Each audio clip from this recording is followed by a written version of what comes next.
From Interfaith Alliance, this is State of Belief Radio. I'm Interfaith Alliance President, Reverend Paul Brandeis Rauschenbusch, broadcasting this week from New York City. When a community tells its story every year in and out, this story of empathy, we're supposed to retell a story that centers ourselves in the narrative of oppression, that we know what it is to be oppressed, and then we know it is to be freed. When the Haggadah then ends by saying, now let all who are hungry come and eat, it is this radical call to action that because we have experienced hunger, we are to end hunger. Because we've experienced homelessness, we are to end homelessness. Because we experienced enslavement, we are to emancipate all people everywhere. Sunset this coming Wednesday marks the start of the Jewish festival of Passover, a celebration of mercy and liberation. It comes with traditions of food and prayer, and there's a lot our troubled world can draw from the teachings of this season. And I'm looking forward to spending time on this week's show with Rabbi Jonah Pesner, director of the RAC, the Religious Action Center of Reform Judaism. You can hear State of Belief on the radio and get the podcast on Apple Podcasts and all the other podcast platforms. Every week, I am in conversation with the most fascinating and impactful civic and religious leaders across the nation. Please subscribe to it today. State of Belief Radio is made possible in great part by the generous support of our listeners. If you made a donation, thank you for helping keep these conversations heard by more people who need them. If you haven't pitched in yet, information on how you can help keep this show on the air is available at stateofbelief.com. And you can find out more about the work of Interfaith Alliance and join us at interfaithalliance.org. And now to my guest. Rabbi Jonah Pesner is director of the Religious Action Center of Reform Judaism and has led the RAC since 2015. Rabbi Pesner also serves as Senior Vice President of the Union for Reform Judaism. Named one of the most influential rabbis in America by Newsweek magazine, he is an inspirational leader and tireless advocate for social justice. And he's here with us today on State of Belief Radio. Jonah, welcome. Thank you, Paul. It's great to be with you and great to be with Interfaith Alliance. So is it too early to say Happy Pesach? I'm excited that we're talking to you about Passover and on the week of Passover. So Happy Pesach. Thank you. It's never too late and too early because there's this great phrase, Paul, in the Jewish tradition. The rabbis say, Ein mukdam ve'ein meuchar b'tanach. There is no early or late in the biblical text. Everything that happened once upon a time happens every time. And when the Israelites, my ancestors, received their emancipation from slavery in Egypt, it happened 5,000 years ago, and yet we replay it day after day, year after year. So it's never too late, never too early to say Happy Pesach. Oh my God. This is the reason I love talking to Rabbi Pesner. I mean, that was like the most rabbinical response. I love it. I love it. So maybe you can get into that. Like, talk to us about Passover for our listeners who maybe, have heard it. They know their Jewish friends are observing it, but maybe don't really know what the celebration goes into. Maybe you can talk a little bit of an introduction. Sure, Paul, I'm happy to do it. And, I often call the Exodus story, the story that we retell every year at our Seder tables at Passover, the master story of the Jewish people. It's kind of like the archetypal narrative that explains who we are and why we are. And, your listeners may know every year, some of them have probably been, whether they're Jewish or not, have been at Seders, which means order. It's the order of the telling of the story. The Haggadah, which is the book we use, literally means the telling. And we're commanded to every year gather as Jews to have this festive meal, and at the meal to retell the story of our exodus from Egypt. It's, of course, the second book of the 5 books of Moses. It's the book of Exodus in both the sacred tradition of the Jewish people, the Christian community, and of course in Muslim scripture as well. And we call it the master story of the Jewish people because when we retell it at our Seder tables, the rabbis say that every person at the table should see themselves as if they themselves were a slave in Egypt, as if they themselves were emancipated and freed, and then they themselves had the experience of freedom. And, Paul, just to build on that, my thesis is when a community tells its story every year in and out, this story of empathy, we're supposed to retell a story that centers ourselves in the narrative of oppression. that we know what it is to be oppressed, and then we know it is to be freed. When the Haggadah then ends by saying, now let all who are hungry come and eat, it is this radical call to action that because we have experienced hunger, we are to end hunger. Because we've experienced homelessness, we are to end homelessness. Because we experienced enslavement, we are to emancipate all people everywhere. It is so powerful. And it is, for me, always a pleasure to be invited to a Seder. There's all kinds of different Haggadahs, aren't there? Like there's like a plethora. I remember when I was at Princeton, there were like 7 different Seders, and you could choose. There was the Speed Seder, and then there were but then there was the Social Justice Seder. There's the Eco Seder. I mean, I'm curious. Do you have a preferred Haggadah that you use? I love the question. I create my own every year. And the miracle, it used to be in the old days, we would Xerox and cut and paste different texts from different, some from biblical and rabbinic sources, but Paul, some from our, Christian sources, Muslim sources, some from civil rights literature, some from literature and art. And now because of, technology, we can kind of every year integrate various, readings about, like this year, for sure, we'll have a reading about gun violence in America. When you and I are having this conversation, we just lost 6 more victims of a school shooting, 3 9-year-old children in a Christian school murdered by a weapon of mass destruction because our country seems to love guns more than children. So in the same way that I just said that the Seder is a call to action, to have empathy for those who are oppressed, one of the calls to action will be to have empathy for all those who are the victims of gun violence, and to, in the spirit of let all people be free, let us be free from the plague of gun violence. So those are the kinds of readings we'll include in our tables. Right. I mean, what is so amazing about that, which I love so much, which is like here you have a 5,000-year-old tradition, which is organic and alive in the moment right now. And it is just, I think it's an incredible testimony to the endurance and how every generation, every individual, but also family and community makes the story matter for them. And it doesn't mean it's individualized. It just means that it's personalized in a way that is deeply impactful. And I think that our traditions are most alive when we're given that permission to recognize that it's going to mean something to me to have that kind of reading around gun violence in the middle of our Seder when we're talking about freedom. What does it mean to be free from violence? It's incredibly beautiful. Let's back up a little bit and just tell me a little bit about when you were young and having, Seders. I don't even really remember where you grew up. But what was it like when isn't there something where the youngest person hides I don't know. You have to tell me. But it seems like this is such also a part of memory for many Jews. What happens at Passover is connecting also with ourselves throughout our lives. Yeah, no, without a doubt, Paul. I mean, the data shows something interesting.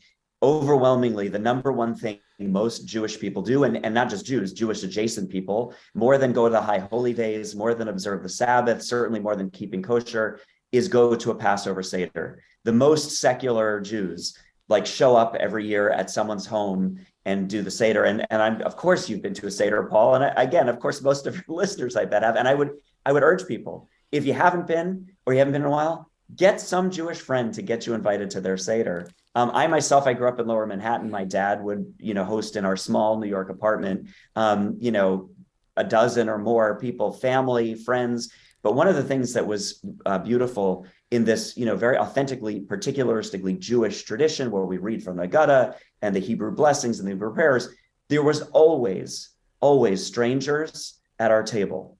And for my dad, it was part of him fulfilling the commandment of welcoming the stranger. Very much that grows out of the Exodus story. It says we were slaves in Egypt and therefore we're to love the stranger.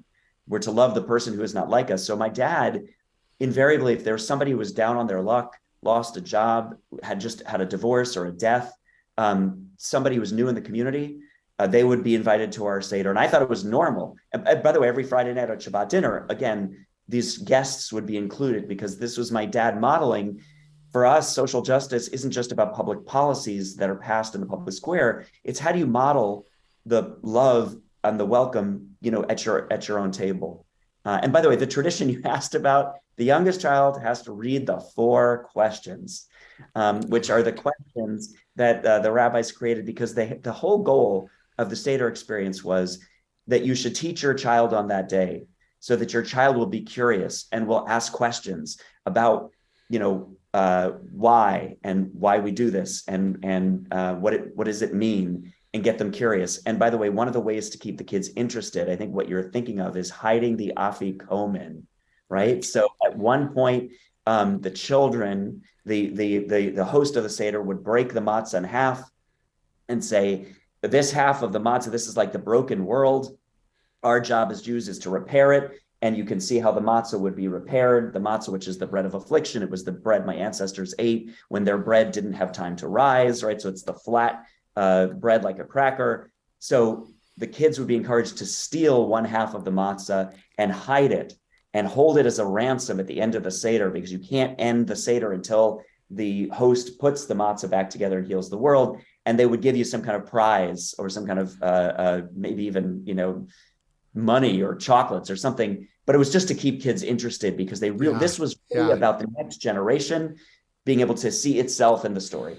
It's beautiful. And I love that about curiosity, asking the questions. I mean, for me, the primary spiritual discipline for all of us is curiosity, continuing to be curious about our traditions, about the traditions of our neighbors, about the traditions of people who are around the world. This idea of curiosity being literally baked into the service is amazing. I love it.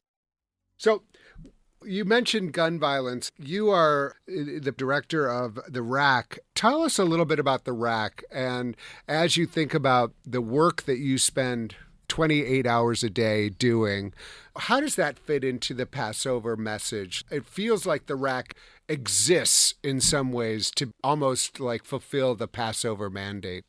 Yeah, Paul, I mean, I think if you had to have a North Star of scripture that guides you, right? For me as a rabbi and the head of the RAC, the Religious Action Center, that biblical narrative of redemption, of emancipation, of seeing ourselves in the lives of others who are oppressed, that's my North Star for our work. And we were actually born 7 decades ago out of the civil rights movement. We were the host of, it's a great story, which I'll tell in a second, but to remember that the touchstone biblical text of Dr. King and the faith-based movement that was the civil rights movement was, of course, the Exodus narrative. For African Americans living in the United States during Jim Crow and before Jim Crow enslavement, the Exodus narrative was their story of liberation, as the way it's been the master story of redemption for many oppressed people. So the story of the Religious Action Center of Reform Judaism is quite enormous. So we are the largest denomination in Jewish life. We're 2 million souls, represented by 2,000 rabbis in 900 communities across North America. We've been around in the United States for 2 centuries.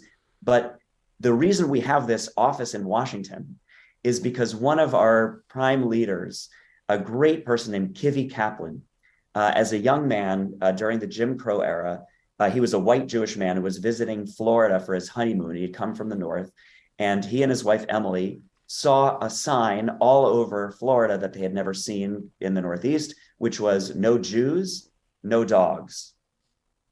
It was their first confrontation with antisemitism. And they turned to a black taxi driver that had been driving them around South Florida and asked if this was common. And the black taxi driver just looked at them, Paul, and said, "They don't even bother with us." Oh. Suddenly, Kaplan understood what King was trying to teach, which is if you oppress any of us, you oppress all of us. Injustice anywhere is a threat to justice everywhere. No Jews, no dogs, they don't even bother with us.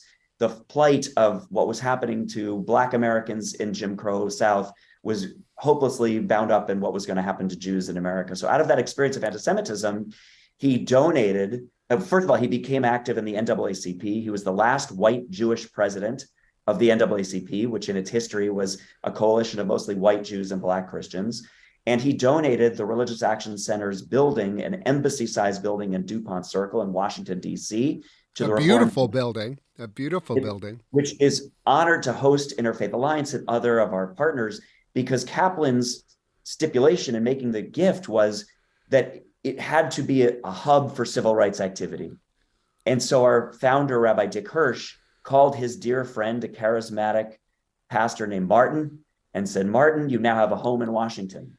So that's why Dr. King used to use our offices in Washington. The Leadership Conference for Civil Rights used to use our offices. There was no address for civil rights in DC. So the Voting Rights Act of 1965, the Civil Rights Act of 1964 were written in our conference room, that of a Jewish organization in DC. And for 70 years since then, we have been part of every multiracial interfaith coalition for civil rights, including our work with Interfaith Alliance and all of the partners who bring about, whether it's LGBTQIA equality, women's reproductive health, healthcare access, and all of the various civil rights fights of our time. It just is such a powerful history and continues to be a hub today, and I would say a destination, and it really is moving. So let's talk about today. Like, you mentioned a lot of different areas you work on. One of the things that, seems to be a rising threat that we're taking very seriously at Interfaith Alliance is rising anti-Semitism, or at least open manifestations of it. I'm curious to what extent the RAC feels like its job to respond to that, or is it really our job as an interfaith organization that includes many Jews, but also a much broader coalition, to make sure that we are in some ways responsible for responding to anti-Semitism, because again, it's our neighbors, it's our friends, it's us. And so I hate to ask Jewish organizations, what are you doing about anti-Semitism? Because it doesn't feel like that's the right response. We need to be doing something, but I am curious how you understand anti-Semitism right now, and perhaps some of either advice or some invitation for how we should be approaching the work against anti-Semitism in 2023. No, Paul, first of all, thank you for asking the question.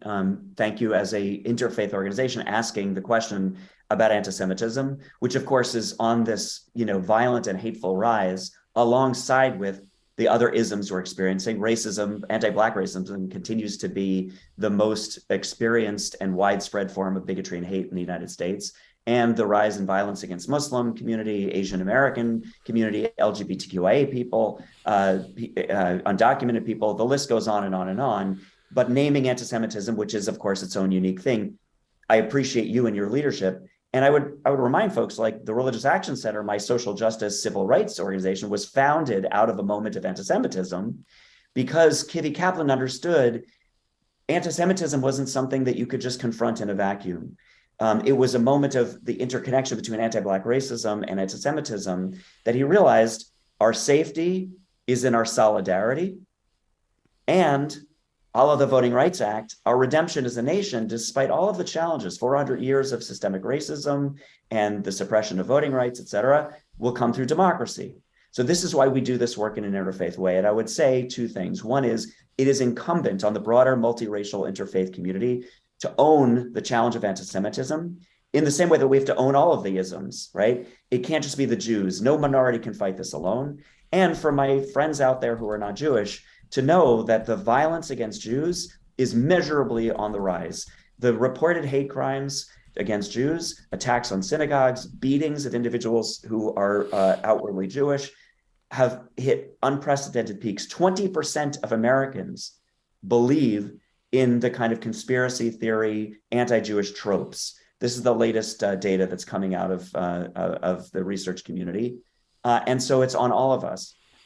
And at the same time, the second thing is to say, we have to lean into the solidarity approach, which is to keep each other safe, to really show up for our Muslim neighbors when they're impacted, just as we're asking them to show up for us when we're impacted. I'll just close and tell the incredible story about the Tree of Life massacre in October of 2018, just before the midterm elections. This, Paul, was something like I had never seen. I rushed in to be with my Pittsburgh Jewish family and went to Soldiers and Sailors Hall for the interfaith vigil. There were tens of thousands of people, standing room only. And what we saw was really remarkable. The Muslim community, Wazi Muhammad stood up and committed to raise money for all of the impacted families out of the Muslim community. Muslim leaders offered to stand guard outside of synagogues. Then Vincent Cole, a very prominent African-American pastor, said, let's remember, one, this was an attack on Jews, full stop. And an attack on a Jew is an attack on all of us. Number two, he said, let's also remember that 3 days ago, 2 Black people were shot at a Kroger supermarket because the church that the shooter went into was locked, because Black churches now are locked because of Mother Emanuel in Charleston, South Carolina. And he said, and third, let's remember this synagogue was attacked because it was a HIAS, Hebrew Immigrant Aid Society congregation that was doing refugee resettlement, not for Jewish refugees. And he said, in this community of Pittsburgh, we are a solidarity city. And Paul, the people in the room, tens of thousands, Jewish, Christian, Muslim, the full multiracial array, started chanting, vote, vote, vote, because they understood, right? Our safety is in our solidarity, but we could only make change through a robust, multiracial, inclusive democracy in which every voice is actually heard. I am literally on the verge of tears right now. That story is so moving. It is every syllable of it rings true to me. Our safety is in our solidarity is what you started with. And I just feel like that is so important. We will not create little cocoons of safety. And it's just amazing what you offered there as just a reminder. And also like what that church had been. And I agree. I remember reading about the HIAS and that was a major motivator for the murderer, was this idea of taking in refugees who happened to be Muslim and many others. And this was a Jewish organization. This idea of solidarity is so important. More with Rabbi Jonah Pesner is coming right up. If you miss any part of today's program, you can hear full episodes of State of Belief anytime on our website. You'll also find links to the topics we discussed this week, extended interviews and transcripts, and an archive of past shows, all on stateofbelief.com. You're listening to State of Belief Radio, where religion and democracy meet.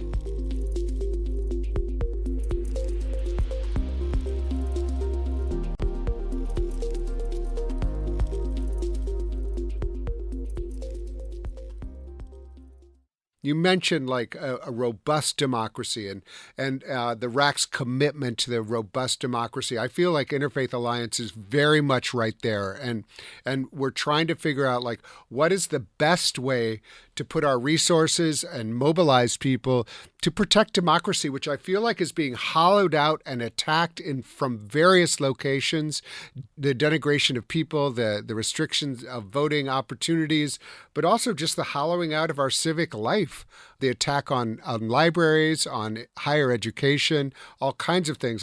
How do you view that as the head of a major action coalition?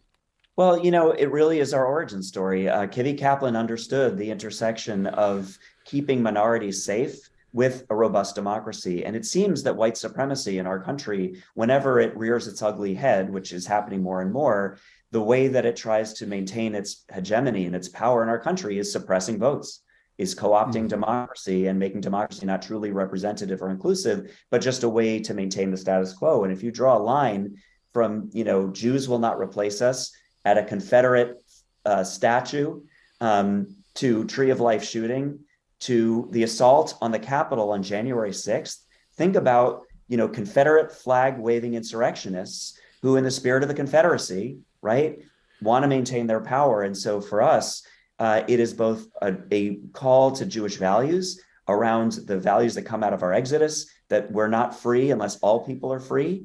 And the way that you protect that in America is through a democracy. And so we lean into 501c3 appropriate, nonpartisan civic engagement. We're not worried about who gets elected and how parties operate. We're not about political partisanship or parties. We really have faith that in this country, if every person had equal opportunity to have their voices be heard through a vote that gets counted, that the issues and the values would sort itself out. The only reason, obviously, we still have this plague of gun violence in our country is because the NRA is still too powerful because of their dark money and the way they buy off politicians. And we need to make the NRA not relevant anymore. And that will become when we have 100% participation. And Look at the polling. Most Americans want to get these weapons of mass destructions out of the hand of shooters. Most people, by the way, are for LGBTQ equality. Most people are for racial justice. Most people are for women's right to control their body and healthcare choices and reproductive justice. So we've got to have an electorate that actually reflects the values and the positions of our people. Yeah, you say it so perfectly.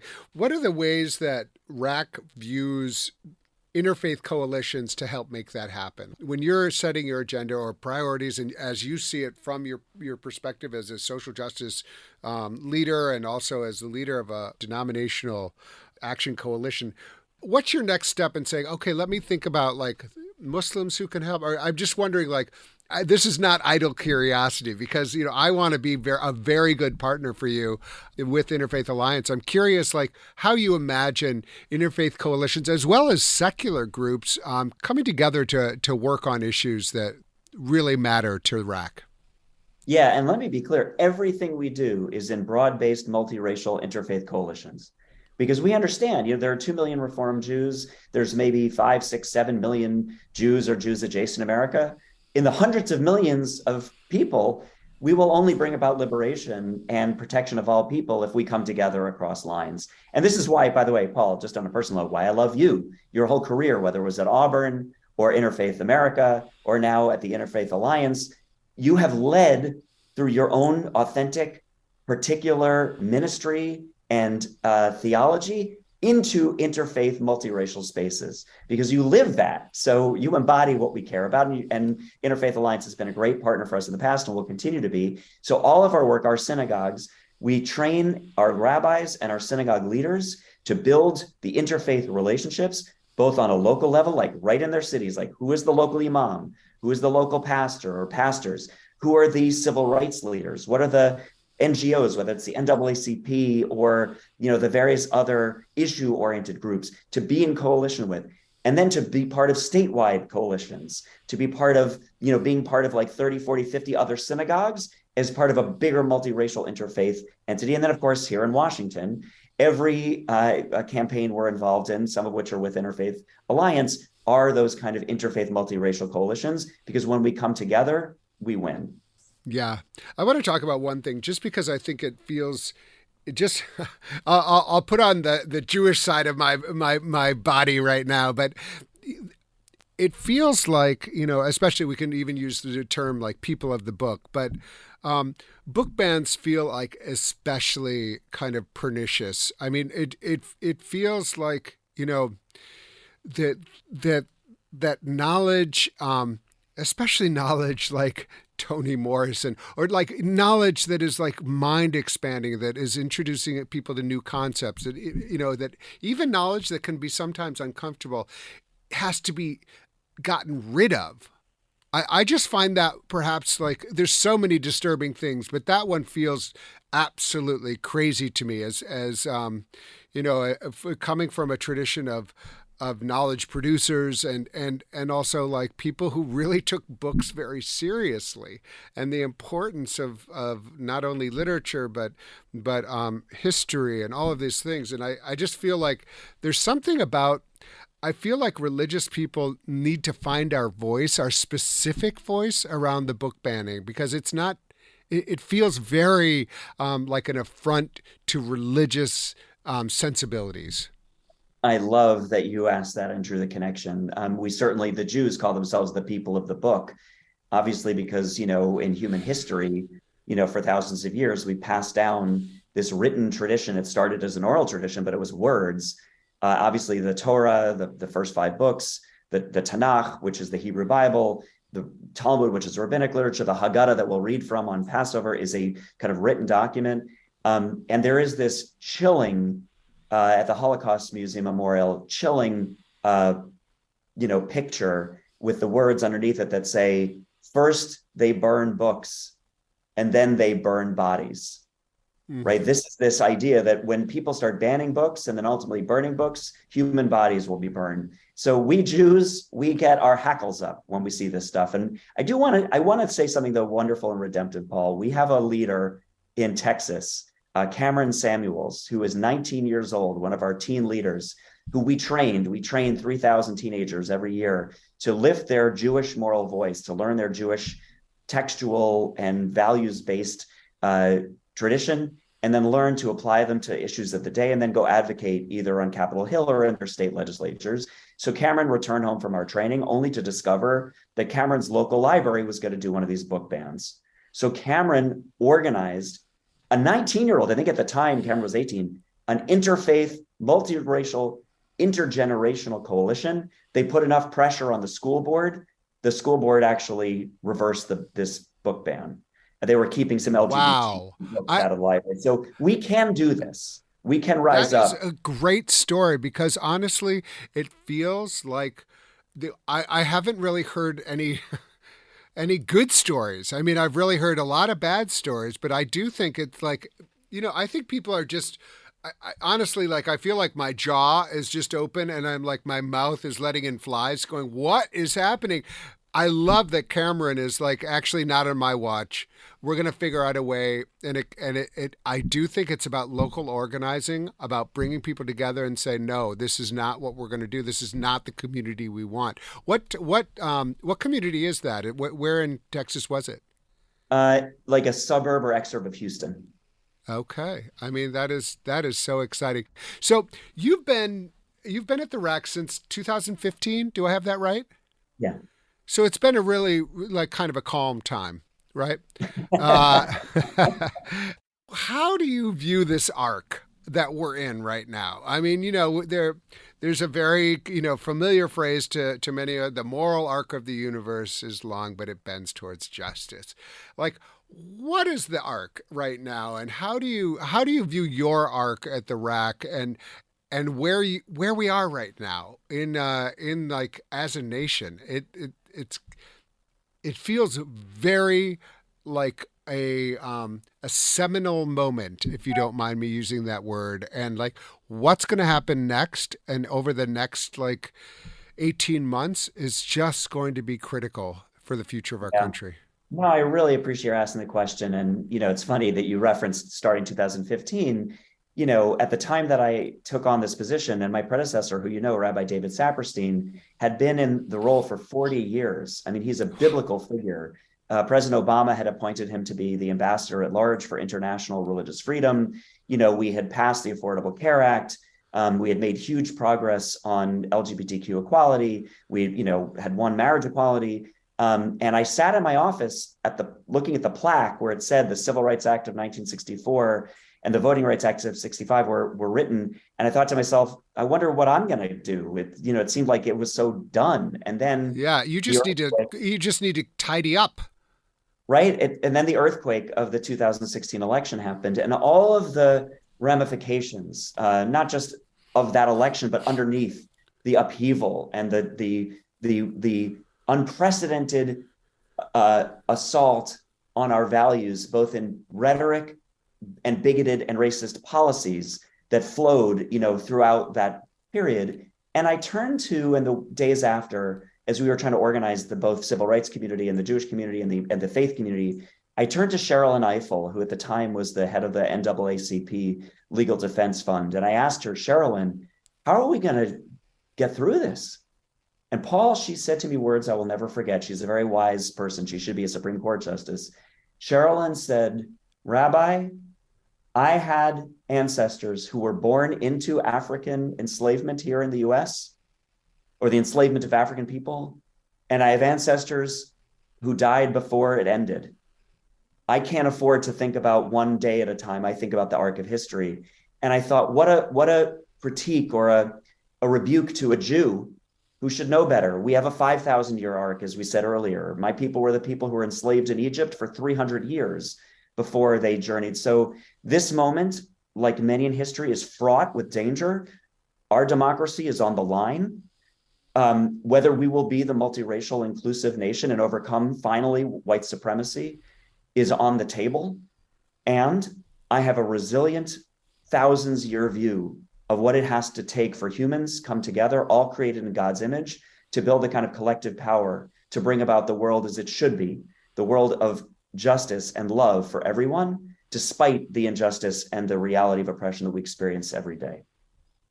That is just such a good answer. And it reminds us to keep our head up, have the horizon far, but really working now as much as we can. Sherilyn Ifill just got the Brandeis Medal from University of Louisville Law School, and I was invited to go down, and I'm sorry I wasn't able to do it. It conflicted with a trip out to California, but very, the right person to get that medal, and such a powerful story. So one thing I like to ask people like yourself who are in the middle of it, and you kind of have already gave us some answers, but right now, where do you find hope to keep you going with this work?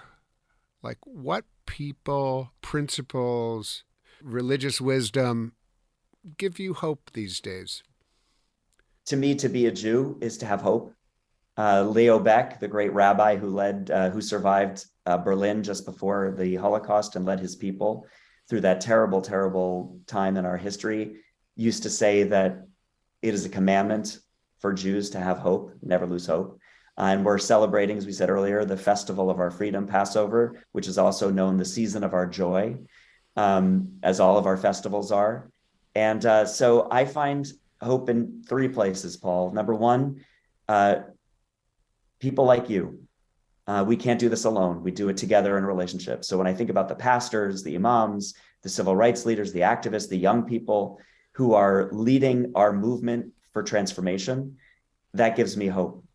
The second is my own tradition. I'll read that Seder Haggadah for Passover yet again this year, and in it find joy and wisdom and resilience. And then finally, I have hope because I'll be sitting around the Seder table, 25 of my family, and we will have survived everything from COVID to the assault on our values and our people and the challenges to this nation. And we will hold hands and sing songs and say, we are still here. And we're committed to being here, not just to survive, but to thrive. So I have a lot of hope. I love it. And last question, how do you understand the principle of religious freedom in America? For Jews, religious freedom is really, really critical and important because it is an instrument, and I think unique in many ways in human history for us, where the United States and the experiment was one in which all people of all religious minorities could not just be free, but thrive and be protected as religious minorities. So we take very seriously religious freedom. Where it draws the line is where religious freedom becomes, or so-called religious freedoms, becomes a weapon of oppression and a way to preference what we're seeing right now in our country, which is white Christian nationalism, just one religion getting preferenced overall in the name of religious freedom, saying, well, then we can pass policies and practices that actually disempower religious minorities. For example, it is very clear in Jewish tradition that there are times when abortion is required. And so it is an issue of religious freedom for us to be able to have access in certain times, in certain instances, to reproductive health care and abortion rights. So for those with a religious agenda to impose one religious view in the name of religious freedom on the rest of us actually is a weaponization of religious freedom to oppress all of us. So we want to make sure that all religious minorities can thrive and that it doesn't become a tool of oppression, whether it's taking away the rights of LGBTQIA people to thrive or other examples of the use of religious freedom to actually be a tool of oppression. Yeah. Let's use religion to celebrate, not discriminate. I think that is absolutely right, and I feel exactly the same way. Rabbi Jonah Pesner is director of the Religious Action Center of Reform Judaism, a dedicated advocate for social justice and a respected interfaith leader. He's co-editor of the book, Moral Resistance and Spiritual Authority, Our Jewish Obligation to Justice. Jonah, thank you so much for being with us today on State of Belief Radio. Thank you. It was an honor, Paul. Thank you. And with that, I'm afraid that's all the time we have for this week's show. We need your help keeping this show on the air, and I hope you'll consider being a partner in this crucial work by making a financial contribution today. Information on how to donate is available at stateofbelief.com. That's stateofbelief.com. You can also be part of making sure informative and encouraging voices like these are heard by sharing this program with family and friends. Let's get more people listening and more people taking part in these conversations both on and off the air. Never miss an episode by subscribing to the weekly State of Belief podcast on Apple Podcasts or your favorite podcast platform. And join the conversation. Follow us on Facebook and Twitter at State of Belief, and share State of Belief with the people in your life. State of Belief is produced by Ray Kirstein and is a production of Interfaith Alliance. Become a member today at interfaithalliance.org. And be sure to join us next week. I can't wait. Until then, I'm Paul Rauschenbusch on the State of Belief, where religion and democracy meet.